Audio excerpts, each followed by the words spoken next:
Շնորհակալություն։ Բարև ձեզ, Բարև ձեզ։ Շուտվանից ձեզ չէինք տեսնում։ Ասեմ, որ դուք հիմա իմ ծննդավայր Արտաշատում եք։ Շատ ուրախ եմ։ Գոհ են ձեր հայրենա, որ շփվում եք աշխատատեղերի Հարցում ստեղծումով։ չեմ արել, դեռ մոնիտորինգ չեմ արել, այնպես որ չեմ կարող պատասխանել։ Ուրախ եմ, որ կարողացել ենք այստեղ 180 մարդու ապահովել աշխատանքով։ Պարոն Կարապետյան, իմ հարցը վերաբերում է ձեր վերջին շրջանում հաճախ հնչող հայտարարություններին, որ Սամվել Կարապետյանը Հայաստանի հաջորդ վարչապետն է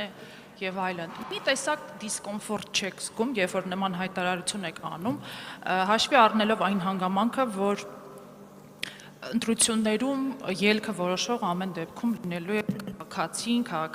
քաղաքացու տված քվեն։ Տեսակ թքած ունենալու վերաբերմունքի դրսևորման կարծեք ականատես լինենք, երբ որ դուք դեռ ընտրությունները չսկսած, դեռ նույնիսկ քարոզարշավը չստացած, արդեն կանխորոշում եք, թե ով է լինելու Հայաստանի հաջորդ վարչապետ։ Եվ ընտրակաշառքի թեման, քանի որ Արտաշատում ենք, մի երկու շաբաթ առաջ սկանդալային հաղորդագրություն հրապարակվեց իրավապահների կողմից, գիտեք, ձեր տեղի շտաբի աշխատակիցներն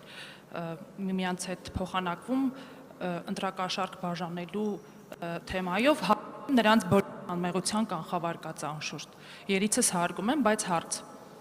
Եթե իսկապես դուք ուժեղ եք եւ համոզված եք, որ հաղթելու եք գալիք ընտրություններում, ձեր Հայաստանի հաջորդ վարչապետն է լինելու է ձեր հորեղբայրը, ապա ինչու եք դիմում ընտրակաշառքի մերժելի, քրեորեն հետապնդելի մեթոդին։ Շնորհակալություն։ Շնորհակալ եմ։ Առաջի հարցին կարծեմ ես մի ծանոթ ուժ ունեմ, որի առաջնորդը մի անգամ հայտարարել էր, որ կամ ինքը կլինի Հայաստանի վարչապետ, կամ Հայաստանը վարչապետ չի ունենա։ Արդյոք չեք կարծում, որ դա շատ արգատելի վերաբերմունք է մեր ժողովրդավարությանը։ Արդյոք չեք կարծում, որ Հայաստանը վարչապետ չունենալու մասին պնդումը դա մեր պետականության հանդեպ անարգանք է, ժողովրդի կարծիքի եւ ընդհանրապես պետական ինստիտուտների հանդեպ անարգանք է։ Իհարկե այդպես է իմ կարծիքով։ Եթե դուք այդպես չեք, վստահ եմ դուք էլ եք կարծում, որ մեր երկիրը միշտ պետք է ունենա վարչապետ եւ այդ վարչապետը պետք է երրորդ անգամ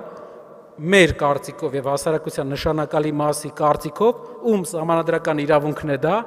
մեր կարծիքով մեր երկրի վարչապետը երրորդ անգամ նույն մարդը պետքա չլինի, որովհետեւ ժամանակին այդ մարդը երրորդ ժամկետի համար գլխավորեց ժողովրդի դժգոհությունը։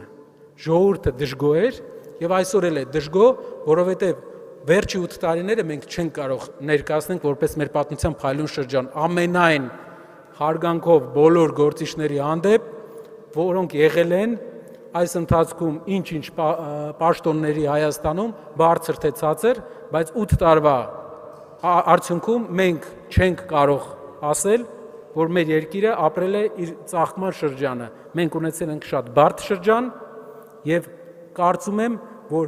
այդ բարդությունների համաստեղծողի, համապատասխանատուներից մեկի հետ ժամանակն է բաժանվել։ Երկրորդ հարցի հետ կապված։ Իմ գործընկերները պատասխանել են այդ հարցին, վստահ եղեք, եթե այդպիսի բան լիներ Հայաստանում, այս իրավիճակում իշխանությունները դա կօգտագործեին 50 անգամ ավելի թնդացնելով, դրա կա օրենքով սահմանված սահմանադրական իրավունք քարոզիչներ գրանցելու, որը իրացվում է բոլորի կողմից։ Թող սխալ տեղեկատվություն չտան, քարոզիչ գրանցելու խոսակցությունները երբեմն ներկայացվում են որպես կաշառքի առաջարկ, ինչքան ինձ բացատրել են մասնագետները։ Բայց իմ գործընկերները արդեն պատասխանել են այդ հարցին, հուսով եմ նաև մասնագետները ավելի կբացեն այդ հարցը։ Շնորհակալ եմ։ Ընտրակաշառք երևույթը շատ վատ վերաբերմունք ունեմ, ընտրություններից առաջ 30,000 դրամ բաժանել աշխատակիցներին մի հիմնարկի ընտրություններից մի ամիս առաջ, հետո մարդկանց համար տարբեր աշխատանքներ խոսք տալ, շատ վատ վերաբերմունք ունեմ։ Հեծում նշանակել ձայն բերելու համար մարդկանց շատ վատ վերաբերմունք ունեմ։ Ես ընտրակաշառքներին, պետական հովանավորչությանը շատ վատ վերաբերմունք ունեմ։ Շնորհակալ եմ։ Ցուն Արմենիա Today խնդրեմ։